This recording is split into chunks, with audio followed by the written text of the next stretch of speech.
GeM தொலைக்காட்சி நேயர்களுக்கு வணக்கம். அன்பரும் இரட்சகருமான இயேசு கிறிஸ்துவின் நாமத்தினால உங்கள் அனைவருக்கும் அன்பின் வாழ்த்துதல். ஆவியின் பிரமாணத்தை குறித்து இன்றைக்கு பார்க்க போகிறோம். ஆவியின் பிரமாணம்னா சகரியா புஸ்தகத்தை நான் வாசித்துக் கொண்டே வந்தேன். ஆவியின் பிரமாணத்துல இத்தனை நலன்கள் இருக்கிறதா என்று நான் அறிந்து கொண்டேன். அதற்கான ஒரு வேத வசனத்தை நாம் இப்பொழுது வாசிக்கலாம். சகரியா புஸ்தகம் 4ஆம் அதிகாரம் 6வது வசனம். அப்பொழுது அவர் செருபாபேலுக்கு சொல்லப்படுகிற கர்த்தருடைய வார்த்தை என்னவென்றால், பலத்தினாலும் அல்ல, பராக்கிரமத்தினாலும் அல்ல, என்னுடைய ஆவியினாலே ஆகும் என்று சேனைகளின் கர்த்தர் சொல்லுகிறார். பலத்தினாலும் அல்ல, பராக்கிரமத்தினாலும் அல்ல, தேவன் பாருங்க அவருடைய ஆவியினால் எல்லாம் ஆகும் என்று இங்கு சொல்லப்பட்டிருக்கிறது. எல்லாம் ஆகுமா? என்னோட வாழ்க்கையில தேவனுடைய ஆவியை என்னைக்கு நான் பிடிச்சுக்கிட்டனோங்க, அன்னையில இருந்து பாருங்க எதெல்லாம் என் வாழ்க்கையில முடியாதுன்னு நினைச்சுக்கிட்டு இருந்தனோ அதையெல்லாம் தேவ ஆவியானவர் செய்வதற்கான பலத்தை எனக்கு கொடுத்தார். உதாரணமாக, மாம்சீகமான உணர்வுகளுக்கு கட்டுக்கோப்பான ஒரு ஆவியின் தன்மையை எனக்கு கொடுத்தார். எப்படி என்றால், தினம்தோறும் நாம் நிறைய நேரங்கள்ல தூங்கி கொண்டிருப்போம். ஆனால் தேவ ஆவியானவர் நாம் பற்றி கொள்ளும் பொழுது அவர் பாருங்க எழுந்து ஜெபம் செய்ய என்று நமக்கு ஏவப்படுகிறதை நாம் உணர முடியும். அவர் பேசுகிற சத்தத்தை நாம் உணர முடியும். அப்படி ஆவியினாலே ஆகும் என்றால் தேவன் என்னெல்லாம் இந்த ஆவியின் மூலம் கொடுக்கிறார்னு பாத்தீங்கன்னா, தேவன் பாருங்க உன்னதத்தின் பலன் முதலாவது கொடுக்கிறார். உங்களுக்காக எனக்காகவும் தேவன் உன்னதத்தில் இருந்து பலனை அவர் பாருங்க எருசலேம் ஆலயத்தில் இருக்கிற 120 பேருக்கு மாத்திரம் அல்ல, இன்றைக்கும் அவர் கொடுக்க சர்வ வல்லமை உள்ள தேவன். அவர் வல்லமையை கொடுப்பது மாத்திரமல்ல, பாருங்க தேவ ஆவியானவர் அசைவாடுகிற இடத்தில் விடுதலையும் இருக்கிறது. ஆவியின் கனிகளையும் கொடுக்கிறார், ஆவியின் வரங்களை கொடுக்கிறார். இந்த நியாய பிரமாணத்தின் மூலமாக என்னவெல்லாம் கிடைக்கிறது என்று பார்த்தால், ஆவியின் கனிகள். ஆவியின் கனி என்றால் இச்சை அடக்கம் கூட ஆவியின் கனிகள் தான். மாம்சத்தை மேற்கொள்ள முடியலையா? ஆவியானவருடைய துணையை நாடுங்க, அப்பொழுது பாருங்க இந்த வரங்கள் செயல்படும்.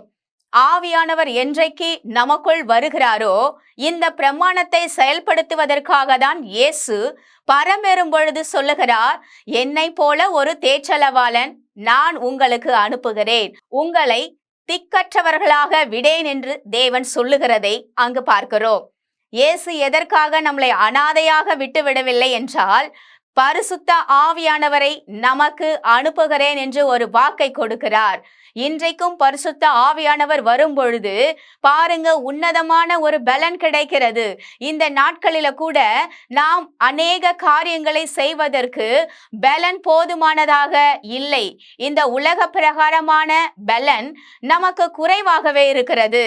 ஆனால் இந்த தேவனுடைய உன்னதமான பலன் வரும் பொழுது முடியாத காரியம், செயல்படுத்த முடியாத அத்தியாவசியமான காரியங்களை கூட தேவன் மிக எளிதாக செய்யக்கூடிய ஆற்றலை கொடுப்பதுதான் இந்த உன்னதத்தின் பலன். இப்படிப்பட்ட உன்னதத்தின் பலனை தேவன் நமக்காக இலவசமாக தேவனை ஏற்றுக்கொள்ளும் பொழுது அவர் கொடுக்கிறார். அந்த பலனை மாத்திரமல்ல, வல்லமையும் கொடுக்கிறார். அவர் எதற்காக வல்லமையை கொடுக்கிறார்? நீங்கள் போய் தொட்டால் மற்றவர்கள் சுகமடைய வேண்டும்.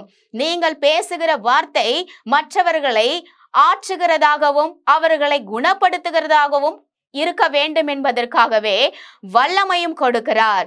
இந்த ஆவியின் பிரமாணத்தின் மூலமாக அநேக வரங்களை தேவன் கொடுக்கிறார். பாருங்க, அந்த வரங்கள் பாருங்க, ஒருவருக்கு புத்தி சொல்லுகிற வரம், ஒருவருக்கு பந்தி விசாரிக்கிற வரம், ஒருவருக்கு பாருங்க ஊழியம், அப்போஸ்தலனாகிய ஊழியத்தை தேவன் கொடுக்கிறார். அப்படிப்பட்ட வரங்களையும் இந்த பிரமாணத்தின் மூலமாக நாம் பெற்றுக்கொள்கிறோம்.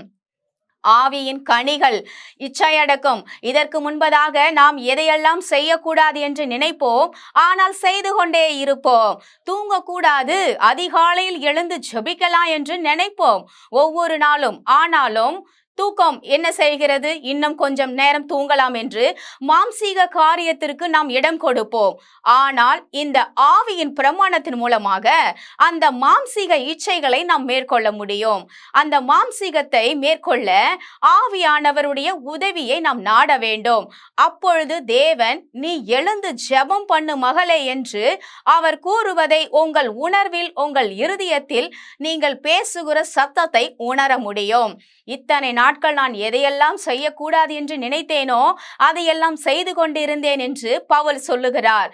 இனி அதை நான் செய்யக்கூடாது என்று நினைத்தால் தேவ ஆவியானவர் எனக்குள்ளிருந்து உதவி செய்கிறார் என்று பவுல் அழகாக சொல்லியிருக்கிறார்.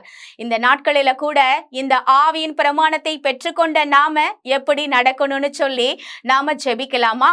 ஏன்னா ஆவியின் பிரமாணத்தை பெற்றுக்கொண்டோம், ஆனால் அதற்கேற்ற நடத்தைகளை, செயல்களை நாம் செய்வதற்கு தேவனுடைய உதவியை நாட வேண்டும். அதற்காக ஜெபிக்க போகிறோம். எங்கள் அன்பும் இரக்கமும் நிறைந்த நல்ல தகப்பனே, நாங்கள் உம்மண்டையில் வருகிறோம் சுவாமி. இந்த நாட்களில கூட தகப்பனே, ஆவியின் ஆண்டவரே, நாங்கள் பிரமாணங்களை குறித்து பார்த்தோம்.